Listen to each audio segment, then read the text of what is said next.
امیر المومنین حضرت سیدنا فاروق اعظم رضی اللہ تعالیٰ عنہ کے دور خلافت میں حضرت سیدنا سعد بن ابی وقاص رضی اللہ تعالیٰ عنہ کی سپہ سالاری میں جنگ قادسیہ میں لشکر اسلام نے شاندار کامیابی حاصل کی۔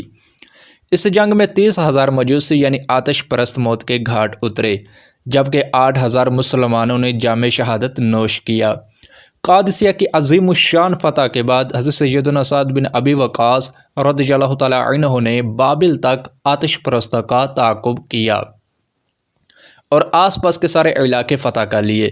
ایران کا پایا تخت مدائن جو کہ دریائے دجلہ کے مشرقی کنارے پر واقع تھا، یہاں سے قریب ہی تھا۔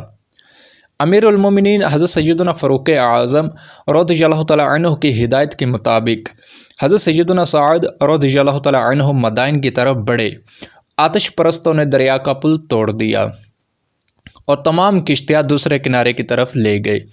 اس وقت دریا میں خوفناک طوفان آیا ہوا تھا اور اس کو پار کرنا بظاہر ناممکن نظر آتا تھا۔ حضرت سیدنا سعد بن ابی وقاص رضی اللہ تعالیٰ عنہ نے یہ کیفیت دیکھی تو اللہ عز و جل کا نام لے کر اپنا گھوڑا دریا میں ڈال دیا۔ دوسرے مجاہدین نے بھی آپ کے پیچھے پیچھے اپنے گھوڑے دریا میں اتار دیے۔ گویا دشت و دشت ہے دریا بنا چھوڑے ہم نے، بحر ظلمات میں دوڑا دیے گھوڑے ہم نے۔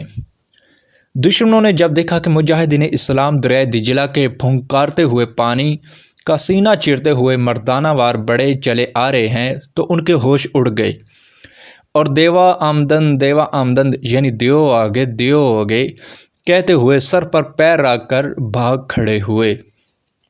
شاہ کسریٰ کا بیٹا یزدگرد اپنا حرم یعنی گھر کی عورتیں اور خزانے کا ایک حصہ پہلے ہی حلوان بھیج چکا تھا، اب خود بھی مدائن کے در و دیوار پر حسرت بھری نظر ڈالتا ہوا بھاگ نکلا۔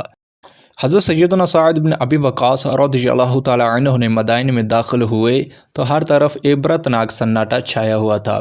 کسریٰ کے پرشکوہ محلات، دوسری بلند و بالا عمارات اور سبز و شاداب باغات زبان حال سے دنیا دو یعنی حقیر دنیا کی بے ثباتی یعنی ناپائیداری کا اعلان کر رہے تھے۔ یہ منظر دیکھ کر بے اختیار حضرت سیدنا سعد بن ابی وقاص رضی اللہ تعالیٰ عنہ کی زبان مبارک پر پارہ 25 سورہ دخان کی آیت نمبر 25 تا 29 جاری ہو گئی۔ ترجمہ کنز الایمان۔ کتنے چھوڑ گئے باغ اور چشمے اور کھیت اور عمدہ مکانات اور نعمتیں جن میں فارغ البال تھے، ہم نے یوں ہی کیا اور ان کا وارث دوسری قوم کو کر دیا، تو ان پر آسمان اور زمین نہ روئے اور انہیں مہلت نہ دی گئی۔